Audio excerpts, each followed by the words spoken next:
السلام علیکم ورحمۃ اللہ وبرکاتہ۔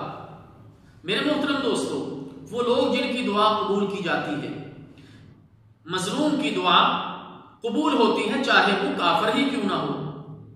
انس بن مالک رضی اللہ تعالی عنہ سے روایت ہے کہ رسول اللہ صلی اللہ علیہ وسلم نے ارشاد فرمایا، مظلوم کی دعا سے بچو خواہ وہ کافر ہی کیوں نہ ہو، کیونکہ مظلوم کی دعا اور اللہ کے درمیان کوئی رکاوٹ نہیں ہوتی۔ مسند احمد۔ اسی طرح مسافر کی دعا بھی قبول ہوتی ہے اور باپ کی دعا بیٹے کے حق میں بھی قبول ہوتی ہے۔ سیدنا ابی ہریرہ رضی اللہ تعالی عنہ روایت کرتے ہیں کہ رسول اللہ صلی اللہ علیہ وسلم نے ارشاد فرمایا، 3 اشخاص ایسے ہیں کہ جن کی دعا قبول کی جاتی ہے جس میں کوئی شک نہیں۔ نمبر 1 مظلوم کی دعا، نمبر 2 مسافر کی دعا، نمبر 3 والد کی دعا اپنے بیٹے کے حق میں۔ سنن ابن ماجہ۔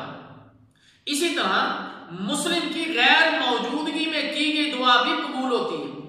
سیدنا عبداللہ بن عمر رضی اللہ تعالیٰ عنہ بیان کرتے ہیں، اللہ کے رسول صلی اللہ علیہ وسلم نے ارشاد فرمایا، ایک حاضر بھائی کی غیر حاضر بھائی کے لیے دعا بہت جلد قبول ہوتی ہے۔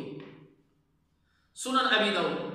اللہ تعالیٰ جل شانہ سے دعا ہے کہ اللہ تعالیٰ ہمیں بھی کثرت کے ساتھ دعائیں کرنے کی توفیق عطا فرمائے۔ والسلام علیکم ورحمۃ اللہ وبرکاتہ۔